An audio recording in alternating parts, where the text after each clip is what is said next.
झारखंड में छात्रों का आंदोलन लगातार जारी है। राज्य के जयपाल सिंह इंडोर स्टेडियम में छात्र पिछले 24 दिनों से अपनी मांगों को लेकर प्रदर्शन कर रहे हैं। छात्रों का यह आरोप है कि भर्ती परीक्षाओं में गड़बड़ियां हो रही हैं और इन्हें जल्द ही ठीक किया जाना चाहिए।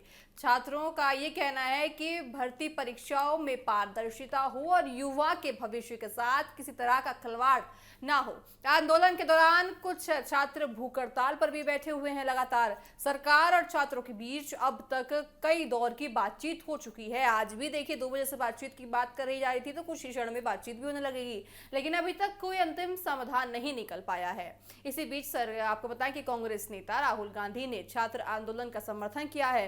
राहुल गांधी ने झारखंड के मुख्यमंत्री हेमंत सोरेन को पत्र लिखकर छात्रों से खुद मिलने की अपील की है। उन्होंने कहा कि मुख्यमंत्री को आंदोलन कर रहे छात्रों की बात सुननी चाहिए। राहुल गांधी के मुताबिक छात्रों से मुख्यमंत्री की मुलाकात होने से उनमें भरोसा पैदा होगा और उनकी मांगे पूरी तरह से समाधान निकल पाएगा। राहुल गांधी ने कहा है कि शांतिपूर्ण तरीके से अपनी मांगों को सामने रखना हर नागरिक का अधिकार है और ये लोकतंत्र का महत्वपूर्ण हिस्सा है।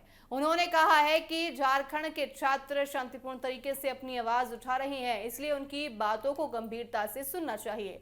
राहुल गांधी ने यह भी कहा है कि सरकार ने छात्रों से बातचीत के लिए एक समिति बनाई है और कई मुद्दों पर चर्चा भी हुई है, लेकिन इसके बावजूद आंदोलन अभी खत्म नहीं हुआ है। वहीं छात्रों और सरकार के बीच सोमवार को चौथे दौर की बातचीत प्रस्तावित है।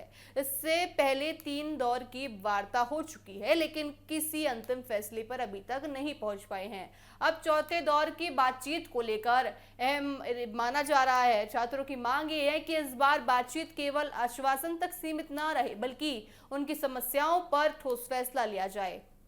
आंदोलन के दौरान छात्र विधानसभा का घेराव भी कर चुके हैं। उस समय प्रदर्शनकारियों और पुलिस के बीच तनाव की स्थिति भी बन गई थी और पुलिस ने लाठीचार्ज भी किया था।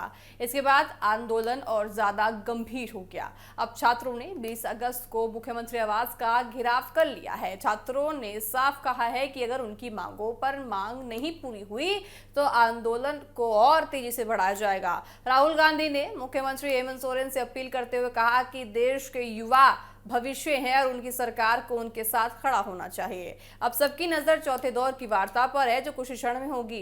अगर सरकार और छात्रों के बीच सहमति बनती है तो आंदोलन खत्म होने की उम्मीद बढ़ जाती है। आइए आपको सुनाते हैं कि अपनी गुहार को सरकार तक पहुंचाते हुए छात्र नेता महोत्सव को और क्या कुछ कहना है, किस तरह से उन्होंने गुहार लगाई है। तबीयत तो कल दिन भर बीपी काफी लो रहा और पहले जिस दवाइयों से लो होने पर मेंटेन होता था, कल मेंटेन ही नहीं हो पा रहा था और बहुत ज़्यादा सर पर भारीपन था और दवाई चलने के बावजूद कंट्रोल नहीं हो पा रहा था। रात में जब नींद हुई तो थोड़ा अभी पहले से ठीक है।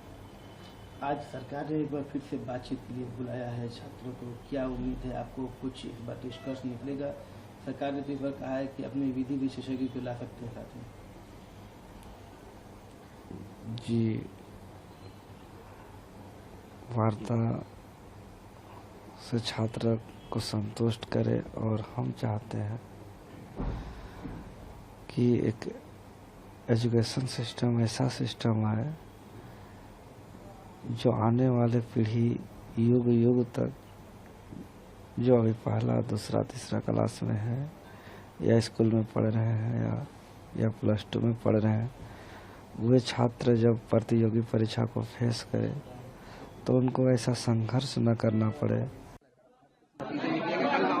देखिए, छात्रों ने अपनी बात हम लोगों से लगातार रखी है और आज फिर वो वार्ता के लिए तैयार है। सरकार लगातार पहल कर रही थी और वार्ता होगा तो जरूर समाधान होगा। और जहां तक अन्य बातें हैं, मैं यही कहना चाहूंगी कि भाजपा शिखंडी है। भाजपा के जो नेता हैं वो शिखंडी है। वो छात्रों का आड़ लेकर झारखंड पर आर्थिक चोट करना चाहते थे, एसआईआर के माध्यम से वोट चोरी करना चाहते हैं। इन बातों के पीछे वो यह चाहते हैं कि छात्र के असली मुद्दे कहीं गौन हो जाएं, वो हम लोग नहीं होने देंगे। हम छात्रों का समाधान भी करेंगे और अपने हक का पैसा और हमारे यहाँ के लोगों के वोटों को भी सुरक्षित करेंगे। आपने साफ तौर से सुना, सरकार अपनी मांगे कह रही है, अपनी बातें कह रही है और छात्र अपनी बातें कह रहे हैं। लेकिन देखने वाली बात ये होगी जब चौथे दौर की वार्ता होगी तो इसमें क्या कुछ निर्णय लिया जाता है और क्या समाधान अब की बार भी छात्रों के लिए कुछ निकलता है या नहीं।